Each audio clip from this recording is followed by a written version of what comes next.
ठीक है, तो इतना हमने देखा है यहाँ पे अभी तक। मैं इसको हटा देता हूँ यहाँ पे। अभी हम नेक्स्ट फॉर्म कंट्रोल देखेंगे यहाँ पे चेक बॉक्स के बारे में।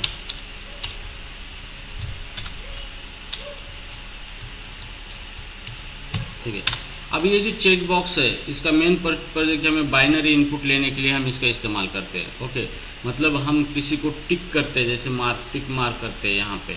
ओके, तो ये कोई चेक करते हैं या फिर अनचेक करते हैं, इसकी दो ही पॉसिबिलिटी होती है। एक तो चेक कर दिया इसको तो मतलब ये ट्रू है, हमने किसी सेलेक्ट किया है, चॉइस सेलेक्ट की है। अगर नहीं किए है तो हम उसको अनचेक करते हैं। ठीक है, तो इस तरीके की जो भी हमें इनपुट देना है तो इसको चेक बॉक्स कहा जाता है।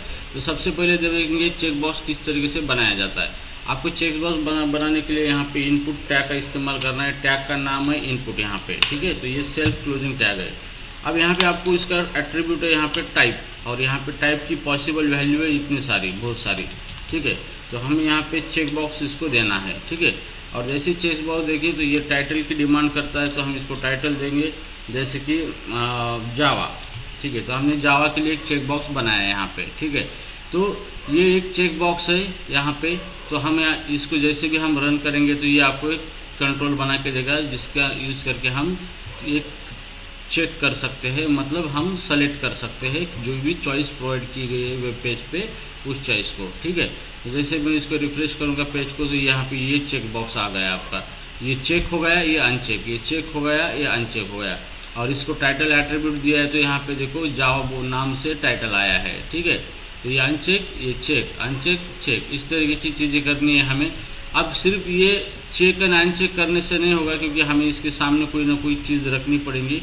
जैसे कि मैं जावा सेलेक्ट करना चाहता हूँ या नहीं चाहता हूँ, तो जावा आगे लिखूंगा मैं और यहाँ पे रिफ्रेश करूंगा तो यहाँ पे ये आएगा जावा सेलेक्ट किया है मैंने या नहीं किया है। ठीक है, तो आप इसकी लिस्ट बना सकते हो। तो इसकी लिस्ट बनानी है तो हमें सेपरेट लाइन पे लेना है। तो हम चाहे तो यहाँ पे BR टैग का इस्तेमाल कर सकते हैं। BR लाइन ब्रेक कहा जाता है उसको, BR। ठीक है, तो ये सेल्फ क्लोजिंग टैग है BR।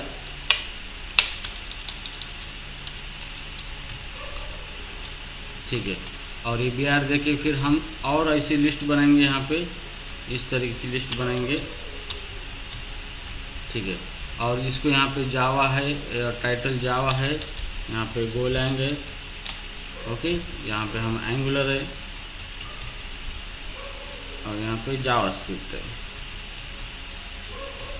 जावास्क्रिप्ट है। सो सबका टाइप चेक बॉक्स है। तो यहाँ पे इसको हम जावा की जगह गोलैंग करेंगे, एंगुलर की जगह यहाँ पे जावा की जगह एंगुलर करेंगे और जावा की जगह जावास्क्रिप्ट कर देंगे। ठीक है, तो ये हो गया हमारा चेक बॉक्स के लिए लिस्ट। तो इस तरीके से ये हमारी लिस्ट आ चुकी है। इसमें से आपको जो सेलेक्ट करना है आप कर सकते हो। मल्टीपल सेलेक्ट करना है मुझे, मल्टीपल में सेलेक्ट कर सकता हूँ यहाँ पे। ठीक है, तो इस तरीके का इनपुट आपको देना है तो आप चेक बॉक्स का इस्तेमाल कर सकते हो। तो जैसे ही आप चेक करते हो तो उसके अंदर की वैल्यू ट्रू होती है, अनचेक करते हो तो फॉल्स होती है। लेकिन आपको अगर जैसे भी मैंने ये चेक किया, सर्वर को ये नाम भेजना है एंगुलर और जावा, तो ये नाम आपको क्या करना पड़ता है, इसी टैग के अंदर वैल्यू नाम की एक एट्रीब्यूट है, उसको जो नाम आपको देना है वो नाम उसको देना पड़ता है। जैसे मैं वैल्यू के अंदर जावा दे दूंगा यहाँ पे, फिर यहाँ पे जो वैल्यू है यहाँ पे इसी को कॉपी करके अगर इसको चेक करके आप सबमिट करते हो तो इसकी वैल्यू क्या देनी, सर्वर को कौन सी वैल्यू जानी चाहिए वो वैल्यू सर्वर को जाएगी। तो एक चीज़ ध्यान में रखना है, चेक बॉक्स जब सबमिट होता है फॉर्म तो ये वैल्यू में जो भी वैल्यू दी है हमें वो वैल्यू सर्वर के पास जाती है, ना कि ये वैल्यू। ठीक है, तो ये वैल्यू एट्रीब्यूट के अंदर जो भी वैल्यू आपने दी है वही वैल्यू सर्वर के पास जाती है और वहाँ से आप उस वैल्यू को उठा के आप क्या कर सकते हो, अपना काम कर सकते हो। ठीक है, तो यहाँ पे वैल्यू के अंदर मुझे वैल्यू देनी है जो भी फॉर्म सबमिट किया गया है। तो जिसके अंदर चेक बॉक्स है तो चेक बॉक्स की वैल्यू लेना है। तो मुझे यहाँ पे इसकी वैल्यू एट्रीब्यूट में जो वैल्यू मैंने दी है वही वैल्यू क्या करेगा, वो ले लेगा। ठीक है, ओके। सो अभी यहाँ पे आपको एक चीज़ मतलब ध्यान में रखना है यहाँ पे कि जैसे ही मैं यहाँ पे अब मैंने जावा सेलेक्ट किया है और एंगुलर सेलेक्ट किया है, मल्टीपल सेलेक्ट किया है, तो ये जैसे मैं सब फॉर्म को सबमिट करूँगा आगे हम देखेंगे तो ऑटोमेटिकली क्या होगा यहाँ पे कि जो भी वैल्यू इसके अंदर है, इसके अंदर ये वैल्यू एट्रीब्यूट के अंदर ये वैल्यू क्या होगी, चले जाएगी। ओके, तो ये वैल्यू क्या होगी, चले जाएगी सर्वर के पास, और फिर आप इस वैल्यू का इस्तेमाल करके क्या कर सकते हो, यहाँ पे सर्वर के अंदर लेके आप डेटाबेस में स्टोर कर सकते हो। तो यहाँ पे आप कुछ भी नाम दे सकते हो जिसके आगे आप चेक बॉक्स की लिस्ट लगाना चाहते हो यहाँ पे, इस तरीके से। ठीक है, तो ये हो गया आपका चेक बॉक्स का चेक बॉक्स। आप चेक बॉक्स की भी कुछ अलग अलग प्रॉपर्टीज है, हम उसके बारे में भी देखेंगे हम यहाँ पे। ठीक है, तो अभी इतना समझ में आया आपको यहाँ पे चेक बॉक्स के बारे में। हाँ, और एक चीज है, आपको ऑलवेज नाम देना है चेक बॉक्स को, नेम देना है आपको। ठीक है, जैसे नेम है इसको जावा, क्योंकि सर्वर को अगर आपको वैल्यू एक्सेस करनी है तो फॉर्म सबमिट करने के बाद आपको नेम से ही वैल्यू एक्सेस करना पड़ेगा। तो आपको अप्रोप्रिएट नेम देना है, उस नेम से आप उसको एक्सेस कर सकते हो। ठीक है, तो नेम प्रॉपर्टी आपको कंपलसरी देना ही है एलिमेंट को। ठीक है, और याद रखना है यूनिक नेम देना है, ताकि यूनिक वैल्यू आप एक्सेस कर सकते हो सर्वर से।